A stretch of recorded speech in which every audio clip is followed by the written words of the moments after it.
Parliament సభ్యులు రఘునందన్ గారు చెప్పినట్టుగా ఇంత దుర్మార్గమైన బాధ్యత లేని ప్రభుత్వాన్ని మేము ఎప్పుడు చూడలేదని చెప్పి ఎక్కడ పోయినా రైతులు శాపనార్థాలు పెడుతున్నారు.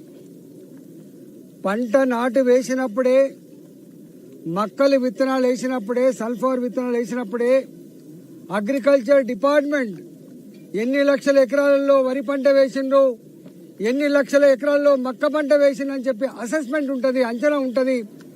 దాన్ని బట్టి ఇవాళ ట్రాన్స్పోర్ట్ వ్యవస్థ కానీ, గన్నీ బ్యాగుల వ్యవస్థ కానీ, అదేవిధంగా గోడౌన్స్ వ్యవస్థ కానీ, హమాలీల వ్యవస్థ కానీ ఇవన్నీ కూడా ముందే చూసుకుంటారు. నేను కూడా పనిచేసిన ఒక 5 సంవత్సరాల కాలం పాటు, కానీ ఎప్పుడు కూడా ఇంత చిల్లరగా ఇంత బాధ్యత లేకుండా చేసిన సందర్భం లేదు. ఇవాళ మార్కెట్ యార్డ్లలోనే కాదు, ఐకేపీ సెంటర్లలో, అదేవిధంగా పిఎస్సిసి సెంటర్లలో 1 మంత్, నెల రోజులు, నెల 15 రోజులు కుప్పలు పోసుకున్నప్పటికీ కూడా మొక్కజొన్నలకు కానీ, సల్ఫర్ కానీ, వడ్లకు కానీ ఇవాళ ఎక్కడ మోక్షం లేదు. ఎక్కడ పోయినా కూడా శాపనార్థాలు తప్ప ఇంకోటి లేదు. కాబట్టి మేము ఒకటే హెచ్చరిస్తా ఉన్నా ఈ ప్రభుత్వానికి, మీరు పూర్తిగా విఫలమైంది కాబట్టి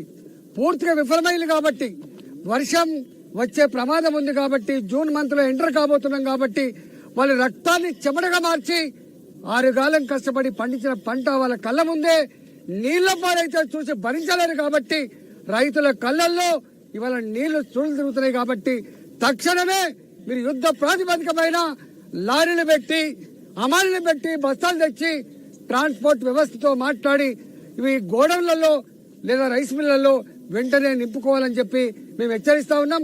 లేని పక్షంలో తప్పకుండా దీనికి మూల్యం చెల్లించగా తప్పదని చెప్పి రేవంత్ సర్కార్ని హెచ్చరిస్తా ఉన్నాం.